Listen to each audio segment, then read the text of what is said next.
Hello everybody. I hope आप सब बहुत अच्छे होंगे एंड अपनी प्रिपरेशंस को बहुत ही ज़ोरदार तरीके से कंटिन्यू कर रहे होंगे। Myself Piyush Pawa and I am here to start with the subject of advance bank management. Advance bank management में आपके पास 4 मॉड्यूल हैं और उसमें से आज हम मॉड्यूल ए के साथ शुरुआत करने जा रहे हैं, जिसमें हम सबसे पहले पढ़ेंगे इंट्रोडक्शन टू स्टैटिस्टिक्स। अब इंट्रोडक्शन टू स्टैटिस्टिक्स में सबसे पहले हमें ये पढ़ना है कि असल में ये स्टैटिस्टिक्स है क्या। तो स्टैटिस्टिक्स की डेफिनेशन ये है कि statistics is the science of collecting, analysing, interpreting, presenting and organising data to make informed decisions और कंक्लूजन्स। अब इस डेफिनेशन का मतलब क्या है हमें वो समझना है कि स्टैटिस्टिक्स जो है वो एक साइंस है किसकी, डेटा को कलेक्ट करने की। अब जो डेटा हमने कलेक्ट किया उसे हम एनालाइज करेंगे, एनालाइज करने के बाद उसे हम इंटरप्रेट करेंगे। इंटरप्रेट करने का मतलब ये है कि उस डेटा से मीनिंगफुल इंफॉर्मेशंस को गैदर करेंगे और इसके बाद हम उस डेटा को प्रेजेंट करेंगे और ऑर्गेनाइज करेंगे so that we can make informed decisions जो कि हमारे लिए लॉन्ग रन में बेनिफिशियल रहे। यह है आपकी स्टैटिस्टिक्स की डेफिनेशन। अब बात आती है कि स्टैटिस्टिक्स जो है ये कौन से वर्ड से निकला है। तो ये 3 तरह की लैंग्वेज से निकला है। लैंग्वेज फर्स्ट है आपकी लैटिन। लैटिन लैंग्वेज में स्टैटिस्टिज्म से निकला है आपका स्टैटिस्टिक, और इटालियन लैंग्वेज में स्टैटिस्टिक्सा कहते हैं आपकी स्टैटिस्टिक्स को। जर्मन लैंग्वेज में स्टैटिस्टिक ही कहते हैं, बट यहाँ पर आपका के है सी की जगह। आई होप आपको ये चीज क्लियर हुई होगी कि एक्चुअल में स्टैटिस्टिक्स है क्या और स्टैटिस्टिक्स कौन से वर्ड से निकला है। और ये जो आपकी ये तीनों हैं ये बहुत इंपॉर्टेंट है from exam point of view. Let's move on to the next topic, जो कि है आपका स्टैटिस्टिक्स के 4 फेजेस कौन से हैं। अभी हमने पढ़ा सबसे पहले कि स्टैटिस्टिक्स की डेफिनेशन क्या है। उस स्टैटिस्टिक्स के डेफिनेशन में कुछ आपके प्रोसेस आई थी। एक प्रोसेस है जो स्टेप वाइज आपको आगे बढ़नी है। उन्हीं प्रोसेस को, उन्हीं फेजेस को अब हमें स्पेसिफिकली ज्यादा ध्यान देके पढ़ना है। Now let's start this. सबसे पहले है collection of data. Collection of data जो है आपका ये फर्स्ट स्टेज है किसी भी स्टैटिस्टिक्स के डिसीजन तक पहुंचने के लिए। ऐसा क्यों? क्योंकि जब तक आपके पास डेटा ही नहीं है तब तक आप रेलेवेंट इंफॉर्मेशन गैदर ही नहीं कर सकते एंड उसको एनालाइज करे बिना आप अपने मीनिंगफुल कंक्लूजन ड्रॉ नहीं कर पाएंगे। Hence collection of data is first stage of investigation. यहां पर आपका न्यूमेरिकल डेटा कलेक्ट किया जाता है फ्रॉम डिफरेंट सोर्सेज, जो कि आपके पब्लिश्ड हो सकते हैं या अनपब्लिश्ड हो सकते हैं, प्राइमरी हो सकते हैं और सेकेंडरी हो सकते हैं। अब ये प्राइमरी और सेकेंडरी, पब्लिश्ड एंड अनपब्लिश्ड, ये क्या है ये हम आगे आने वाले टॉपिक्स में कवर करेंगे इसे। अभी के लिए आपको बस जो आपका फर्स्ट स्टेज है, फर्स्ट फेज है आपका कलेक्शन ऑफ डेटा का, वो पढ़ना था, जो कि हम अभी पढ़ चुके हैं। नेक्स्ट जो आपका फेज है वो होता है classification and tabulation of data. Classification and tabulation of data क्या है कि आपने जो रॉ डेटा अभी कलेक्ट किया फर्स्ट स्टेज में, उसे आप रिप्रेजेंट करेंगे और उस रिप्रेजेंट करने के बाद आप उसे डिफरेंट डिफरेंट ग्रुप्स में डालेंगे, एक टेबल बनाएंगे सो दैट जिस पर्सन को आप ये डेटा प्रेजेंट करो उस वो पर्सन मीनिंगफुल कंक्लूजंस बहुत इजीली ड्रॉ कर पाए। So now let's read this. The raw data collected is to be represented properly for further calculations. The raw data is divided into different groups or classes and represented in a form of table so that a person can make meaningful conclusions easily. Okay, now let's talk about the third phase of statistics. Third phase of statistics में क्या है आपका कि यहां इसे कहते हैं हम एनालिसिस ऑफ डेटा। अब आपने जो डेटा कलेक्ट किया, कलेक्ट करने के बाद अब आपने उसका क्लासिफिकेशन किया था ना, अब उसी क्लासिफिकेशन करने के बाद आपको क्या करना है, इस डेटा का एनालिसिस करना है। अब एनालिसिस करने से क्या होगा, एनालिसिस करने से आपको ये पता चलेगा कि ये जो हमने अभी डेटा कलेक्ट किया, इसे क्लासिफाई किया, इसमें कौन कौन सी रिलेवेंट इंफॉर्मेशन है एंड कौन कौन सी इररिलेवेंट इंफॉर्मेशन है। अब जो रेलेवेंट इंफॉर्मेशन होगी उसे आप नेक्स्ट फेज में यूज कर पाएंगे। So let's read this now. कि classified and tabulated data is analyzed using different formulas and methods according to purpose of study or investigation. यही चीज अभी मैंने आपको बताया कि यहाँ पर हम डेटा को एनालाइज करेंगे अलग अलग फॉर्मूलाज और मेथड लगा के, ताकि हम ये जान पाए कौन सी इंफॉर्मेशन हमारे लिए रेलेवेंट है और कौन सी इंफॉर्मेशन हमारे लिए इररेलेवेंट है. Let's move on to the last phase of statistics. Last phase आपका क्या है? Interpretation of data. ये आपका फाइनल स्टेज है जहां पर हमारे पास जो रेलेवेंट इंफॉर्मेशन थी उसके थ्रू उनका यूज करके हम अपने मीनिंगफुल कंक्लूजन्स ड्रॉ कर पाए जो डेटा हमने एनालाइज किया. यही चीज अब हम पढ़ने वाले हैं. एट द फाइनल स्टेज यानी at the last stage of statistics, relevant conclusions are drawn after the data is thoroughly analysed. I hope आपको ये 4 फेजेस ऑफ स्टैटिस्टिक्स क्लियर हुए होंगे. Let's move on to the next topic now. Next topic है आपका importance of statistics. अब statistics की क्या importance है, कौन सी फील्ड में इंपॉर्टेंस है, हमें उसको बहुत थॉरली स्टडी करना है. जो आपका पहला इसका इंपॉर्टेंस निकल कर आता है स्टैटिस्टिक्स में, वो निकल कर आता है बिजनेसेस एंड इकोनॉमिक्स के लिए. अब बिजनेसेस एंड इकोनॉमिक्स में स्टैटिस्टिक्स का क्या रोल है, हमें वो जानना है. सबसे पहली चीज, जब भी आप कोई बिजनेस खोलते हैं, आपको बिजनेस स्टार्ट करने से पहले सबसे पहली इंफॉर्मेशन कौन सी चाहिए होती है? सबसे पहली इंफॉर्मेशन हमें चाहिए होती है कि जो बिजनेस हम स्टार्ट करने वाले हैं उसमें जो प्रोडक्ट या फिर जो सर्विस हम डिलीवर करेंगे, क्या उसकी डिमांड मार्केट में है, क्या उसके कॉम्पिटिटर्स मार्केट में है, कितनी डिमांड है, कितनी सप्लाई है, कितना प्रॉफिट है, कितनी प्राइसिंग है, कितनी कॉस्टिंग है. ये सब चीजें आपको रेलेवेंट, ये सारे डिसीजंस आपके रेलेवेंट होते हैं और इन्हीं डिसीजंस के बेसिस पे आप किसी भी बिजनेस को स्टार्ट करते हैं. हमें यहां पर यही पढ़ना है कि in business the decision maker take suitable policies and strategies based on information on production, sale, profit, purchase, finance, etcetera. In economics, statistics is used to analyze demand, cost, price, quantity and different laws of demand so that जब हम कभी भी किसी business को start करें, हम उस business को प्रॉफिटेबल तरीके से स्टार्ट करें, not as a loss making venture. I hope आपको ये क्लियर हुआ होगा. Let's move on to the next field and next importance of statistics, जो है आपकी आती है मेडिकल फील्ड में. अब मेडिकल फील्ड में स्टैटिस्टिक्स का क्या यूज है, हमें यह जानना है. जो आपकी क्लिनिकल रिसर्च की जाती है कि अब कौन सी मेडिसिन की डिमांड ज्यादा है, जैसे अभी पीछे कोविड-19 आया था हमारा कोरोना वायरस, उस टाइम पे कुछ पर्टिकुलर दवाइयों की ही डिमांड ज्यादा थी. अब ऐसा क्यों हो रहा है? क्योंकि लोगों के जो हमारे कोविड के केसेस थे वो बहुत जल्द रैपिडली इंक्रीज हो रहे थे. अब उसकी वजह से एक पर्टिकुलर मेडिसिन की जब डिमांड ज्यादा आई, क्योंकि वो डिजीज तेजी से फैल रहा था, तो यहां पर हमें स्टैटिस्टिक्स का यूज करना था, हमें डेटा कलेक्ट करना था कि एक महीने के अंदर कितने परसेंटेज से हमारी डिमांड बढ़ी है, सो दैट हम अगले महीने कब जो दवाइयों का प्रोडक्शन है उसे एडवांस में कर सकें और जो हमारे पास डिमांड आ रही है दवाइयों की उसे हम फुलफिल कर सकें. यही चीज अब हमें पढ़नी है कि clinical research involves investigating proposed medicine treatments, assessing the relative benefits of competing therapies and establishing optimal treatment combinations. Now let's move on to the next field. वो आपकी क्या है? Weather forecast. अब वेदर फॉरकास्ट हम बहुत बार हम देखते हैं कि हमारे फोन में हमारे पास आता है कि आज टेम्परेचर कितना हाई है, लोएस्ट टेम्परेचर कितना जाएगा, रेन होने की कितनी प्रोबेबिलिटी है, कितने बजे कितना टेम्परेचर होगा, या इस समय बारिश होगी, इस समय बादल होंगे, इस समय धूप होगा. ये सारी चीजें क्या होती हैं? हमारी वेदर फॉरकास्टिंग के थ्रू हमें पता चलती हैं.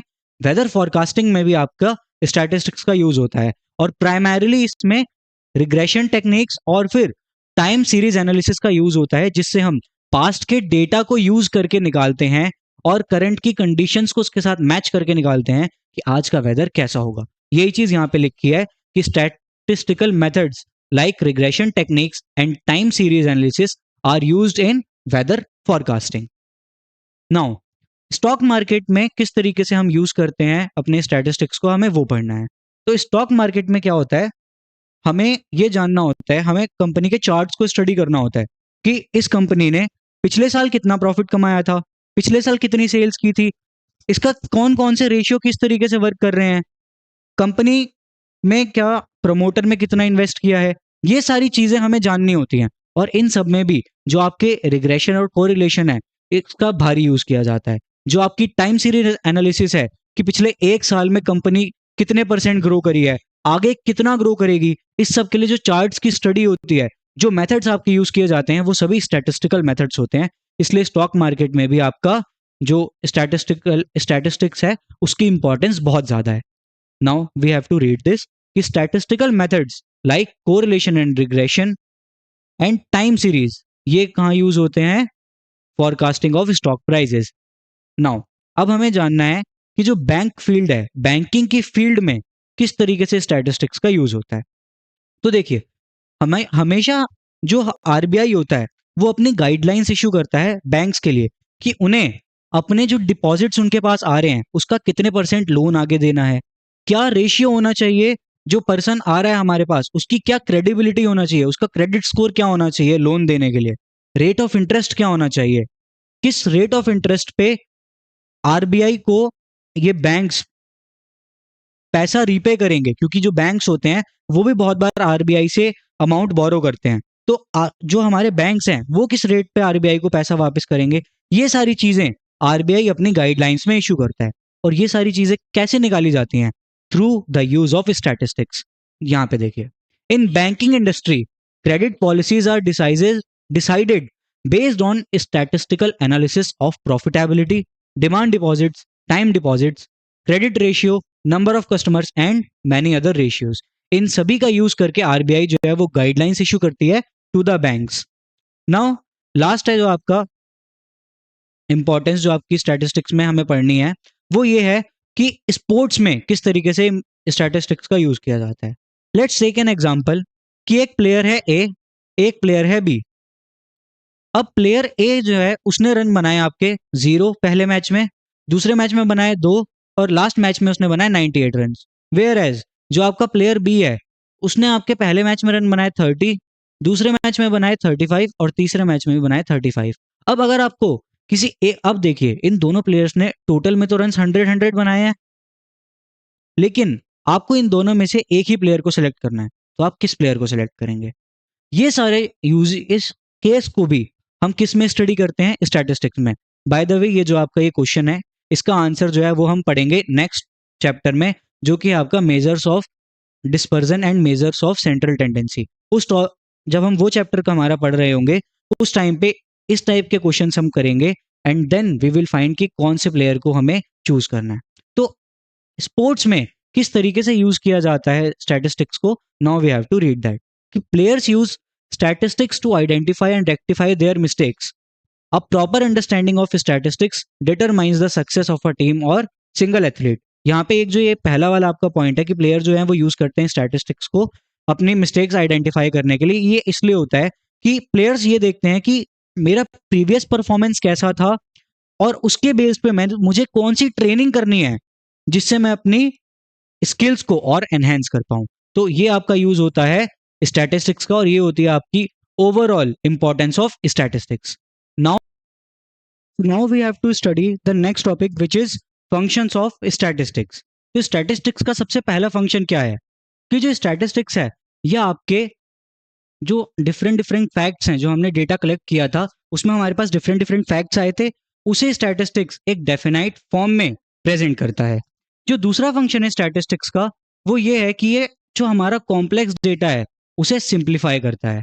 तीसरा जो हम फंक्शन आता है कि ये प्रोवाइड करता है टेक्निक्स ऑफ कंपैरिजन। जैसे अभी हमने एग्जांपल लिया था 2 प्लेयर्स के लिए, तो जब हम उन 2 प्लेयर्स को आपस में कंपेयर कर रहे हैं, किसे सिलेक्ट करना है किसे नहीं, ये सारी जो टेक्निक्स हैं जो कि हम आगे आने वाले चैप्टर्स में पढ़ने वाले हैं, ये सब भी हम स्टैटिस्टिक्स के यूज से बहुत इजीली कर सकते हैं।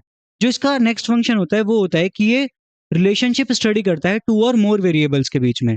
और ये रिलेशनशिप स्टडी करने का जो आपका टॉपिक है ये होता है हमारा कोरिलेशन एंड रिग्रेशन, जिसे भी आपके सिलेबस में इंक्लूड किया गया है, and we will study that chapter after measures of central tendency and dispersion. पांचवा फंक्शन होता है हमारे स्टैटिस्टिक्स का कि ये हेल्प करता है इन फॉर्मुलेटिंग पॉलिसीज। कौन सी पॉलिसी? जैसे अभी हमने बैंक का एग्जांपल लिया था, बैंक के लिए कौन सी पॉलिसी फीजिबल रहेगी, कौन सी पॉलिसी एक ऑर्गेनाइजेशन के लिए फीजिबल रहेगी कि वो अपने एम्प्लॉइज को खुश भी रख सके और उन्हें अच्छा अमाउंट भी दे सके। नेक्स्ट आता है आपका कि ये हेल्प करता है फॉरकास्टिंग आउटकम्स को। जैसे अभी हम थोड़ी देर पहले पढ़ रहे थे कि एक स्टॉक का प्राइस जो हम फॉरकास्ट करना चाहते हैं, हम वेदर को फॉरकास्ट करना चाहते हैं, ये सब हम किसके यूज से कर सकते हैं? स्टैटिस्टिक्स के। तो ये सारे आपके स्टैटिस्टिक्स के फंक्शन है एंड इससे आपके एग्जाम में आने के चांसेस बहुत कम है इस टॉपिक से। नाउ अब हमें पढ़ना है लिमिटेशंस ऑफ स्टैटिस्टिक्स। अभी तक हमने स्टैटिस्टिक्स के बारे में बहुत अच्छा पढ़ लिया कि स्टैटिस्टिक्स की क्या क्या इंपॉर्टेंस है, स्टैटिस्टिक्स के क्या क्या मेन फंक्शंस हैं। अब स्टैटिस्टिक्स में कुछ कमियां भी हैं जिसके बारे में अब हमें पढ़ना है। सबसे पहली चीज जो है स्टैटिस्टिक्स के साथ जो पहला इशू है वो है कि it do not deal with individuals. अब जो हमारे हमने एक चीज अभी पढ़ी फंक्शंस ऑफ स्टैटिस्टिक्स में कि जो स्टैटिस्टिक्स है वो हमारे कंपैरिजन को फैसिलिटेट करता है। अगर वो हमारे कंपैरिजन को फैसिलिटेट कर रहा है तो हमारे पास अगर एक ही पर्सन है, कोई एक ही ऑब्जेक्ट है, उसे हम किसी और के साथ तो कंपेयर ही नहीं कर सकते। तो अगर एक ही इंडिविजुअल ऑब्जेक्ट है हमारे पास तो वहां पर स्टैटिस्टिक्स की टेक्निक्स जो है वर्क नहीं करती। तो यह है आपका सबसे पहला लिमिटेशन। जो नेक्स्ट आपका लिमिटेशन है वो है कि ये क्वालिटेटिव डेटा को स्टडी नहीं करता। क्वालिटेटिव डेटा को स्टडी नहीं करता का मतलब है कि जैसे फॉर एग्जाम्पल एक ऑर्गेनाइजेशन है, उसमें एम्प्लॉइज की ऑनेस्टी लेवल क्या है उसे हम अगर जज करना चाहें तो उसे हम नंबर्स में लिख ही नहीं सकते। अब नंबर्स में लिख नहीं सकते तो स्टैटिस्टिक्स में हम उसे डील नहीं कर सकते। जबकि जो ऑनेस्टी ऑफ एम्प्लॉइज है वो एक मेजर क्राइटेरिया है किसी भी ऑर्गेनाइजेशन के लिए, लेकिन हम उस चीज को स्टडी नहीं कर सकते क्योंकि जो हमारे स्टैटिस्टिक्स है वो कभी भी क्वालिटीज के साथ डील करता ही नहीं है। तो यही यहाँ पर लिखा गया है कि statistics is the study of only of those facts which are capable of being stated in number और क्वांटिटी। ये आपका स्टैटिस्टिक्स का दूसरा लिमिटेशन था। अब तीसरा लिमिटेशन क्या है हमारे स्टैटिस्टिक्स का? वो ये है कि ये जो आपको रिजल्ट देता है वो सिर्फ एक ऑन एन एवरेज देता है, वो कभी भी आपको एग्जैक्ट रिजल्ट नहीं देता। ऐसा क्यों? लेट सपोज हमारे पास एक सिटी है दिल्ली। दिल्ली में आपके 7-8 करोड़ लोग रहते हैं। अब आपको ये जानना है कि आपने एक नई कंपनी स्टार्ट की, उसमें आपको ये जानना है कि मुझे कौन से साइज की टी शर्ट्स लॉन्च करनी चाहिए। तो क्या आप 7 या 8 करोड़ लोगों के पास इंडिविजुअली जाके उस डेटा को कलेक्ट कर सकते हैं? ऑब्वियसली नहीं। आप क्या करेंगे, उसका एक छोटा सा परसेंटेज ले लेंगे। लेट सपोज आपने वो 50,000 या 1 लाख ले लिया। आप उन्हीं लोगों से डेटा कलेक्ट करेंगे और उन्हीं लोगों जो आपको डेटा मिलेगा आप उसी नंबर की टी शर्ट्स को प्रिंट करेंगे और उन्हें ही अपने मार्केट में उतारेंगे। यही चीज है यहाँ पे। ये होने की पॉसिबिलिटी भी है कि वो 50,000 का जो डेटा है वो अगर आप कंपेयर करते 7-8 करोड़ वाले डेटा से तो वो बहुत डिफरेंस आता। लेकिन हम यहाँ पर हमारा जो है, क्योंकि हमारे पास ऑब्जर्वेशंस बहुत ज्यादा हैं, इसीलिए हम क्या करेंगे, एक सैंपल लेंगे, उस सैंपल की स्टडी करेंगे। तो यही एक मेजर ड्रॉबैक है हमारे स्टैटिस्टिक्स का कि हम जो सैंपल की स्टडी कर रहे हैं वो एक हमें ऑन एन एवरेज रिजल्ट देगी, कभी भी एग्जैक्ट रिजल्ट नहीं देगी। आगे यही लिखा गया है कि statistical methods are not exact generally when we have large number of observations it becomes difficult to handle it. Hence, a part of data which is called sample is collected for study and draw conclusions from as a representative for the whole. As a result, the result obtained are not exact same. ये था आपका तीसरा limitation of statistic. Now we have to go towards last limitation of statistics जो कि है आपका the results can be biased. अब result कब कब बायस्ड हो सकता है? लेट सपोज कि दिल्ली में मैं एक पर्टिकुलर एरिया में रहता हूँ, मैं रोहिणी में रहता हूँ फॉर एग्जाम्पल। अब मुझे ये पता है कि मुझे मेरे इन्विजिलेटर ने कहा है, मेरे बॉस ने कहा है कि आपको ये डेटा कलेक्ट करना है। तो मैं अपना कन्वीनियंस सोचूंगा ना, मैं अपनी लोकेलिटी के लोगों के पास जाऊंगा, 50,000 लोगों से डेटा कलेक्ट करूंगा, उन्हें प्रोवाइड कर दूंगा। तो यहाँ पर मेरी एक बायसनेस थी, मैंने पूरे दिल्ली का डेटा कलेक्ट नहीं किया, मैंने सिर्फ रोहिणी का डेटा कलेक्ट किया। अब इससे क्या हो सकता है, आपका स्टैटिस्टिक्स गलत कंक्लूजन फॉर्म हो सकते हैं। Hence it is also a limitation of statistics. और ये सिचुएशन जनरली कब अराइज होती है? जब डेटा हम किसी इनएक्सपीरियंस या फिर डिसऑनेस्ट पर्सन को हैंडल करने के लिए दे देते हैं। और ये आपका बन जाता है बहुत ही important question as for your exam point of view. I hope आपको ये टॉपिक भी क्लियर हुआ होगा। Now let's move on to the next topic which is है इंपॉर्टेंट डेफिनेशंस। अब हमें स्टैटिस्टिक्स की कुछ बहुत ही इंपॉर्टेंट डेफिनेशंस को कवर करना है, जिसको आप आगे आने वाले चैप्टर्स में भी और इसी चैप्टर में भी आप आगे आगे पढ़ेंगे। और इनमें से 2 डेफिनेशंस ऐसी हैं जो हम अभी पीछे छोड़ के आए थे, हमें वो भी पढ़ना है। सबसे पहली चीज होती है पॉपुलेशन क्या होता है? पॉपुलेशन का मतलब होता है एक पूरा कलेक्शन ऑफ ऑब्जेक्ट्स जिसका डेटा आपको कलेक्ट करना है। आई रिपीट, एक पूरा कलेक्शन ऑफ ऑब्जेक्ट्स जिसका आप डेटा कलेक्ट करना चाहते हैं। It is the entire collection of observations from which we may collect data. It is the entire group we are interested in and from which we need to draw conclusions. यही चीज अभी मैंने आपको बताई थी। नेक्स्ट जो आपकी definition है वो है वेरिएट्स। वेरिएट्स क्या होते हैं? ये बहुत इंपॉर्टेंट डेफिनेशन है आपकी, वेरिएट्स और एट्रीब्यूट्स। ये दोनों आपकी बहुत ही ज्यादा इंपॉर्टेंट डेफिनेशन है, ये आपके एग्जाम में पूछी जाने के चांसेस बहुत हैं। अब वेरिएट्स होता क्या है? वेरिएट्स होते हैं आपकी ऐसी कैरेक्टरिस्टिक्स जो एक इंडिविजुअल से लेके दूसरे इंडिविजुअल में वेरी करेंगी। वेरी का मतलब क्या होता है? बदल जाएंगी। अगर आप एक इंडिविजुअल से दूसरे इंडिविजुअल पे जा रहे हैं तो ये कैरेक्टरिस्टिक्स बदल जाएंगी, लेकिन आप इन्हें कभी भी नंबर में एक्सप्रेस नहीं कर सॉरी इन्हें आप नंबर में एक्सप्रेस कर सकते हैं। आई रिपीट, ऐसी कैरेक्टरिस्टिक जो एक इंडिविजुअल से दूसरे इंडिविजुअल में जाते ही बदल जाएंगी और आप इन्हें नंबर में एक्सप्रेस कर सकते हैं, उसे क्या कहते हैं हम? वेरिएट। वेयर एज जो आपकी एट्रीब्यूट्स होती हैं, एट्रीब्यूट्स ऐसी कैरेक्टरिस्टिक्स होती हैं जो एक इंडिविजुअल से दूसरे इंडिविजुअल जाने पर बदलेंगी, लेकिन इन्हें आप न्यूमेरिकल टर्म्स में एक्सप्रेस नहीं कर सकते। यही चीज हमें यहाँ पे पढ़नी है कि a characteristic that varies from one individual to another and can be expressed in numerical terms is called variate, whereas a characteristic that varies from one individual to another but cannot be expressed in numerical terms is called an attribute. I hope आपको ये भी समझ आया होगा। Now let's move on to the next definition जो कि है आपकी प्राइमरी डेटा, और ये चीज अभी हम पढ़ के आए थे जब हम कलेक्शन ऑफ डेटा पढ़ रहे थे 4 phases ऑफ स्टैटिस्टिक्स में। अब primary data is the data which is collected directly or first time by the invigilator or researchers from the respondents. इसका मतलब क्या है कि लेट सपोज हमारे कॉलेज में एक फेस्ट होने वाला है।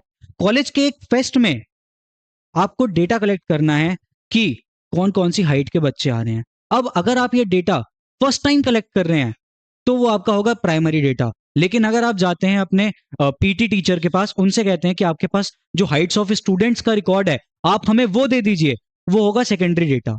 सेकेंडरी डेटा की डेफिनेशन क्या है? The data which is already been collected, जो डेटा ऑलरेडी कलेक्ट हो चुका है और प्रोसेस हो चुका है बाय सम एजेंसी और पर्सन, और आप उसे ही उठा रहे हैं और उसे यूज कर रहे हैं अपने डेटा को यूज करके उसका कंक्लूजन फॉर्म करने के लिए। ये होता है आपका सेकेंडरी डेटा। आई होप आपको ये टॉपिक भी क्लियर हुआ होगा।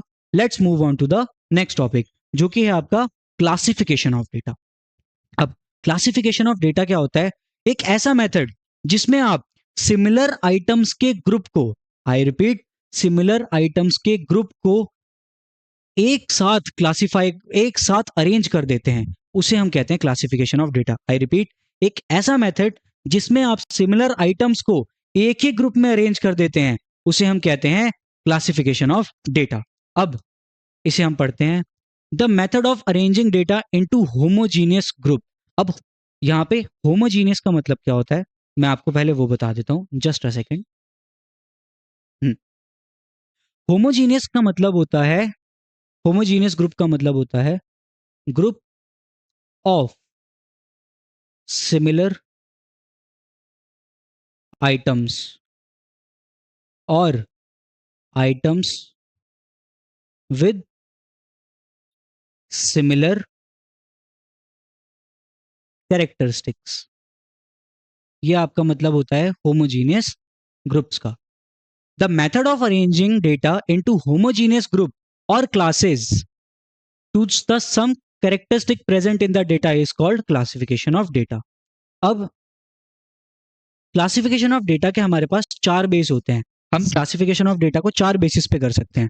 पहला होता है आपका क्वालिटेटिव डेटा। क्वालिटेटिव बेस पे आप अपने डेटा को क्लासिफाई कर सकते हैं। दूसरा होता है आपका क्वांटिटेटिव बेस। इसमें क्या होता है, आप कोई एक क्वांटिटेटिव कैरेक्टरिस्टिक लेते हैं, उसके बेसिस पे आप अपने डेटा को क्लासिफाई कर लेते हैं। तीसरा होता है आपका ज्योग्राफिकल डेटा। इसमें आप ज्योग्राफिकल रीजन्स और लोकेशंस का यूज करते हैं in order to classify the data.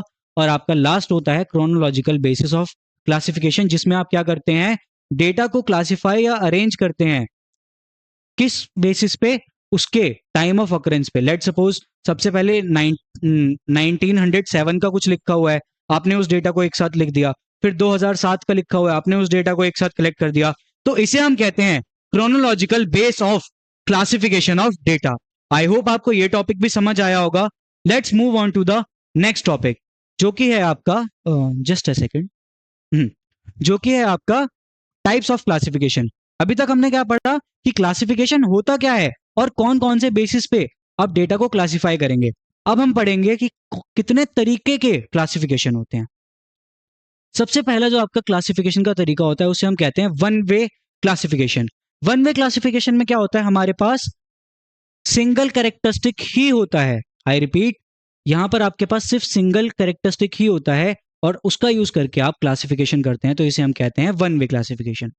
Two way classification क्या होता है, जब हमारे पास दो कैरेक्टरिस्टिक्स होते हैं एक ही टाइप के डेटा में, आपके एक ही डेटा जो आपने ऑब्जर्व किया उसमें दो कैरेक्टरिस्टिक्स एक साथ आ गए हैं, अब हमें उन्हें क्लासिफाई करना है, इसे हम कहते हैं two way classification.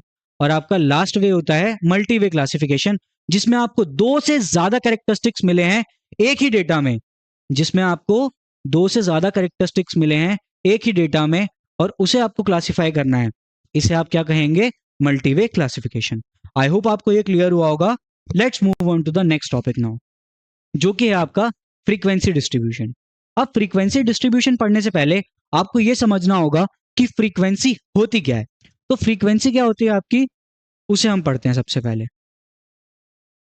If the value of variable occurs twice और मोर in a given series of observations, then the number of occurrences of the value is termed as frequency of that value।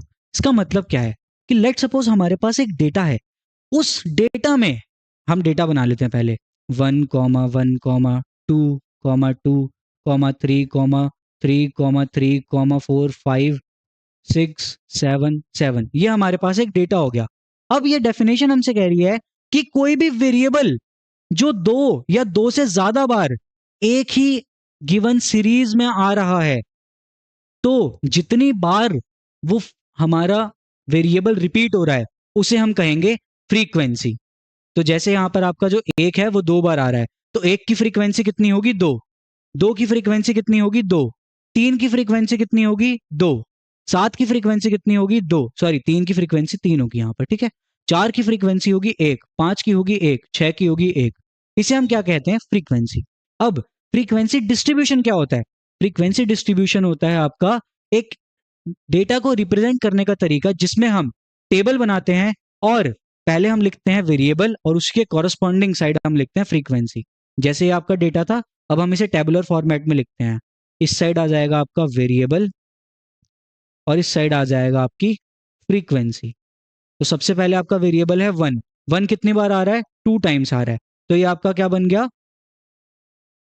Frequency distribution. दो कितनी बार आ रहा है, तीन, दो बार आ रहा है। तीन कितनी बार आ रहा है, तीन बार आ रहा है। इसे ही अगर आप कंटिन्यू करेंगे 4, 5, 6 एंड 7 के लिए, तो इस पूरे टेबल को हम क्या कहेंगे, फ्रीक्वेंसी डिस्ट्रीब्यूशन। आई होप आपको यह भी क्लियर हुआ होगा। अब नेक्स्ट जो आपकी एक डेफिनेशन दी थी क्रॉक्सटन एंड काउडन ने, उन्होंने क्या डेफिनेशन दी थी फ्रीक्वेंसी डिस्ट्रीब्यूशन की, हमें यह पढ़ना है और ये आपके बहुत ही ज्यादा इंपॉर्टेंट डेफिनेशन बन जाती है for your exam point of view. ये डेफिनेशन क्या कहती है कि फ्रीक्वेंसी डिस्ट्रीब्यूशन एक ऐसा स्टैटिस्टिकल टेबल है which shows sets of all distinct values of variable arranged in order of magnitude either individually और in groups with their corresponding frequencies side by side. Intervals are normally of equal size covering the sample observations range. इसका मतलब क्या है, इन दोनों ने मिलकर ये कहा कि जो आपका फ्रीक्वेंसी डिस्ट्रीब्यूशन है वो ऐसा टेबल है जिसमें आप जितने भी आपके वेरिएबल हैं उसके सेट को आप रिप्रेजेंट करते हैं उनकी कॉरस्पॉन्डिंग फ्रीक्वेंसीज के साथ। यही डेफिनेशन दी थी क्रॉक्सटन एंड काउडन से। Sorry, now let's move on to the next topic, जो कि है आपका terms related to frequency distribution. अभी हमने पढ़ा फ्रीक्वेंसी डिस्ट्रीब्यूशन होता क्या है, अब हमें यह पढ़ना है कि फ्रीक्वेंसी डिस्ट्रीब्यूशन से रिलेटेड हमारे पास कौन कौन सी टर्म्स है जिसका हमें यूज करना पड़ सकता है। सबसे पहला आता है आपका क्लास लिमिट। क्लास लिमिट क्या होता है, जो आप क्लास लिमिट, अभी एक्चुअली हमने एक इसमें टॉपिक होता है जिसे हम कहते हैं क्लास इंटरवल्स। पहले मैं आपको ये बता देता हूं, उसके बाद हम पढ़ेंगे कि क्लास लिमिट्स क्या होता है। Class intervals, sorry, class intervals. Class intervals का मतलब क्या होता है? कभी कभी हमारे पास, जैसे अभी हम जो डेटा पढ़ रहे थे, ये हमारा इंडिविजुअल सीरीज में था, लेकिन कभी कभी जो हमारा डेटा होता है वो इंडिविजुअल सीरीज में ना होकर वो होता है आपका किस में? कंटिन्यूस सीरीज में। कंटिन्यूस सीरीज का मतलब क्या? जैसे आपका वेरिएबल होगा 1 to 5, 6 to 10, 11 to 15, और इसके कॉरस्पॉन्डिंग इसकी फ्रीक्वेंसीज लिख के होगी, लेट सपोज 3, 4, 9। तो ऐसे केस में क्या होता है आपका? इसे हम कहते हैं क्लास इंटरवल्स। किसे कहेंगे क्लास इंटरवल्स? जो आपका लेफ्ट हैंड साइड में लिखे हुए हैं वेरिएबल्स, इसे हम कहते हैं क्लास इंटरवल्स। आई होप आपको ये समझ में आया होगा। अब हमें पढ़ना है कि क्लास लिमिट्स क्या होती हैं। तो क्लास लिमिट्स होती हैं, ये फॉर्म की जाती हैं दो वैल्यूज से, जिसे हम कहते हैं class limits. The lower value is known as lower class limit and the upper value is known as upper class limit. अभी हमने जैसे पढ़ा 1 to 5, अब इसमें 1 जो था पूरी उसमें क्लास इंटरवल में, 1 को हम कहेंगे लोअर क्लास लिमिट और 5 को हम कहेंगे upper class limit. I hope आपको ये समझ में आया होगा। Let's move on to the next term, जो है आपकी क्लास लेंथ और क्लास विड्थ। क्लास लेंथ और क्लास विड्थ क्या होता है? Difference between upper and lower limit is known as class length और क्लास विड्थ। देखिए यहां पर फॉर्मूला भी लिखा है, upper limit minus lower limit is known as class length. जैसे 5 है आपकी अपर लिमिट, 1 है आपकी लोअर लिमिट, तो 5 - 1 कितना होगा? 4। तो ये जो आपकी क्लास है पर्टिकुलर, इसमें आपकी क्लास लिमिट क्या, क्लास लेंथ क्या आएगी आपकी? 4। नेक्स्ट है आपका मिड वैल्यू और क्लास मार्क। मिड वैल्यू का मतलब क्या होता है? कोई भी आपकी जो एक क्लास इंटरवल है उसका एग्जैक्टली बीच का पॉइंट, उसे आप क्या कहते हैं? मिड वैल्यू और क्लास मार्क। और ये कैसे निकलता है? Lower limit plus upper limit divided by 2। तो जो अब हमने डेटा बनाया था उसमें क्या निकलेगा? ये 1 + 5 डिवाइडेड बाय 2, जो कि निकल कर आया आपके पास 3। आई होप आपको ये भी समझ में आया होगा। Let's move on to the next terms, जो कि है आपकी अब रिलेटिव फ्रीक्वेंसी। रिलेटिव फ्रीक्वेंसी बहुत सिंपल सी बात कहती है कि अगर आप फ्रीक्वेंसी ऑफ अ क्लास को डिवाइड कर देंगे टोटल फ्रीक्वेंसी से, तो वो हमारी क्या बन जाएगी? Relative frequency.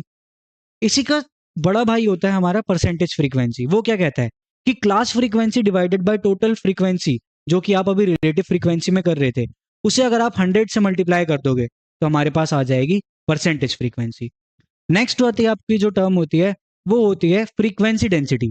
फ्रीक्वेंसी डेंसिटी कहती है कि एक जो आपकी एक पर्टिकुलर क्लास है, एक पर्टिकुलर क्लास इंटरवल है, वो कितनी डेंस है, उसमें कितना ज्यादा डेटा कंप्रेस किया गया है, उसे अगर हमें स्टडी करना है तो वो हम किससे करते हैं? फ्रीक्वेंसी डेंसिटी से, जिसका फॉर्मूला होता है class frequency divided by width of the class. Width of the class क्या होती है? आपकी क्लास लेंथ, जो कि निकाली जाती है upper limit minus lower limit से। आई होप आपको समझ में आया होगा ये भी। Now let's move on to the next term, जो कि है आपकी open end class interval. Open end class interval क्या है? कि जब आपके पास, हमने क्लास इंटरवल्स बनाई, ऐसी क्लास इंटरवल्स हमने बनाई है जिसमें हमारे पास या तो हमें लोअर लिमिट का नहीं पता या हमें अपर लिमिट का नहीं पता। आई रिपीट, या तो हमें लोअर लिमिट नहीं पता फर्स्ट क्लास की या हमें अपर लिमिट नहीं पता लास्ट क्लास की। तो ऐसे केस में हम इन क्लास इंटरवल्स को क्या कहेंगे? Open end class interval. इसका एक छोटा सा एग्जांपल मैं देता हूं। जैसे आपकी पहली क्लास है बिलो 10, उसके बाद आपका डेटा है 11 to 20, फिर है आपका 21 to 30। अब इसमें आपको बिलो 10 गिवन है, क्या आपको लोअर लिमिट पता है? नहीं पता। क्या पता ये 5 to 10 हो, क्या पता ये 0 to 10 हो, या क्या पता ये 8 to 10 हो। ये तो हम सिर्फ गेस कर सकते हैं ना, हमें एग्जैक्ट आंसर तो नहीं पता। ऐसी क्लासेस को, ऐसी क्लास इंटरवल को हम क्या कहते हैं? Open end class interval. आई होप आपको समझ में आया होगा। If yes, then now we have to move on to the more terms related to frequency distribution। पहली जो हमारे पास आ रही है वो है एक्सक्लूसिव टाइप क्लास इंटरवल। अभी जो हम पढ़ रहे थे वो, अभी हम क्लास इंटरवल्स के बारे में पढ़ रहे थे यहाँ पे कि बिलो 10, 11 to 20, 21 to 30, इन्हें हम क्या कहते हैं? क्लास इंटरवल्स कहते हैं। इसके दो टाइप होते हैं, एक होता है आपका एक्सक्लूसिव, दूसरा होता है आपका इंक्लूसिव। एक्सक्लूसिव में क्या होता है? जो upper limit of a class होती है, upper limit of a particular class होती है, उसे हम एक्सक्लूड कर देते हैं और उसे यूज करते हैं नेक्स्ट क्लास की लोअर लिमिट के तौर पे। आई नो आपको ये समझ में नहीं आया होगा, तो उसके लिए आपको एक एग्जांपल देता हूँ। ये क्या होती है आपकी, किस तरीके की होती है? 0 से 10, 10 से 20, 20 से 30। अब देखिए, अगर आपके पास कोई भी है, जैसे 9 है, तो 9 को तो आप पुट करेंगे 0 से 10 में। आपके पास 11 आएगा तो आप उसे पुट करेंगे 10 टू 20 में। लेकिन अगर आपके पास 10 आया, तो अब इशू आ गया हमारे पास कि 10 तो 0 टू 10 में भी है और 10 टू 20 में भी है। इसे हम कैसे करेंगे? इसे हम करेंगे, जो हमारा 10 है उसे हम अपर लिमिट को हम क्या करेंगे? इग्नोर करेंगे। क्या करेंगे? इग्नोर करेंगे। और इस 10 को कंसीडर करेंगे to the lower limit of next class. यही यही यहां पर लिखी गई definition. The upper limits of the classes are excluded from respective class. ये अपर लिमिट थी, इसे हमने ये अपर लिमिट है इस क्लास की, इसे हमने एक्सक्लूड कर दिया इस क्लास से, और इसे हमने किस में कंसीडर किया है? नेक्स्ट क्लास की फ्रीक्वेंसी में, and put in the next class while considering the frequencies. I hope आपको ये समझ में आया होगा। अब हम पढ़ते हैं इंक्लूसिव टाइप क्लास इंटरवल्स क्या होते हैं। इंक्लूसिव टाइप बहुत सिंपल है। यहां पर आप लोअर लिमिट को भी कंसीडर करते हैं उसी क्लास में और अपर लिमिट को भी करते हैं। इसका एग्जाम्पल क्या है? 0 टू 10, 11 टू 20, 21 टू 30। अब इसमें आपका अगर 10 आएगा तो 10 को आप इसमें लेंगे, 11 आएगा तो आप इसमें लेंगे, 20 आएगा तो भी आप इसमें ही कंसिडर करेंगे। इसे हम क्या कहते हैं? Inclusive type class intervals. Here both the lower and upper class limits are included in the class intervals while considering the frequency of respective class. अब हमें अगली टर्म पढ़नी है, जो कि हमारी क्लास बाउंड्री। क्लास बाउंड्री क्या होती है? जब हमें इंक्लूसिव क्लास इंटरवल को एक्सक्लूसिव क्लास इंटरवल में कन्वर्ट करना है। आई रिपीट, जब हमें इंक्लूसिव क्लास इंटरवल को जब हमें इंक्लूसिव क्लास इंटरवल को एक्सक्लूसिव में कन्वर्ट करना है, तो हम किसका यूज करते हैं? क्लास बाउंड्री का। इसका मैं आपको एक एग्जांपल देता हूं, जस्ट अ सेकेंड।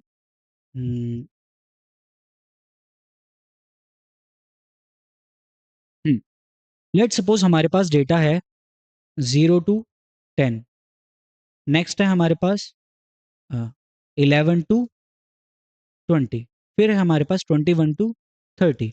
अब हमें क्या करना है? ये हमारी क्या है? इंक्लूसिव क्लास इंटरवल है, इसे हमें कन्वर्ट करना है एक्सक्लूसिव में। तो हम क्या करेंगे?